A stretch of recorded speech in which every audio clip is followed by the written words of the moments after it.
if we don't describe the example of Sayyidina Muhammad then what are people to judge a character? Means can they judge it by a divine standard? Then everybody would have their own interpretation.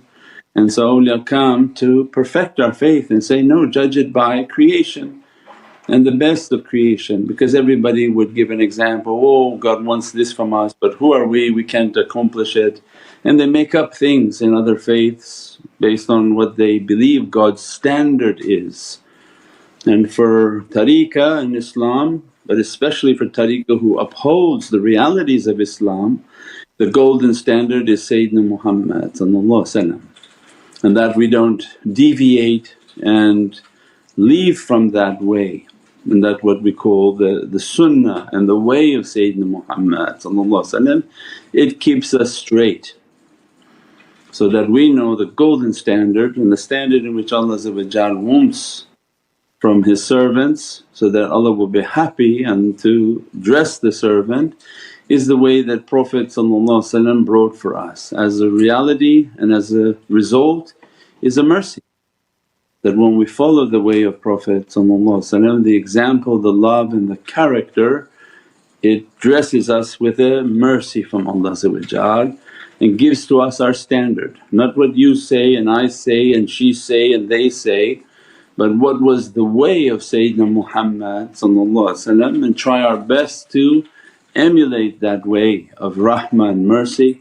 As a result of this love and salawats and all of these teachings, Prophet then accompanies those, you will be with whom you love.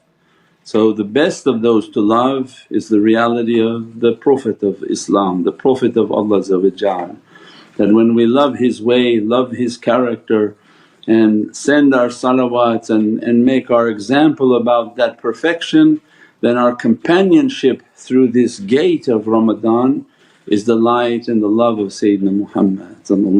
As a result, that's a rahmah. That mercy dresses us and encourages our soul and our body enter into this gate. What appears to be and the fire of Nimrod, because every story of the Bible and Qur'an and all holy books, they are eternally right now. Means that at every moment in life the devil casts a fire. He wanted to burn Sayyidina Ibrahim, so his agents, Nebuchadnezzar the king of that time, decided to make a fire to burn the Prophet of Islam, to burn the Prophet of Allah Sayyidina Ibrahim. But our life has that daily example that any time we're on the way of Allah shaitan wants to make a fire to burn us, make a fire that appears to be of a difficulty. And many people look to Ramadan and they say, my gosh, how are you going to do that? It's too hard, it's too difficult. Some people even try to push you to say that it's actually harmful. Did you know fasting that long is not good for you? And every medical advice now is actually saying that's a lie. Fasting is good for you. Now doctors that the reality of this blessing resets the body, purifies the body, and infinite reality of what it does upon the soul that can't even be described or understood.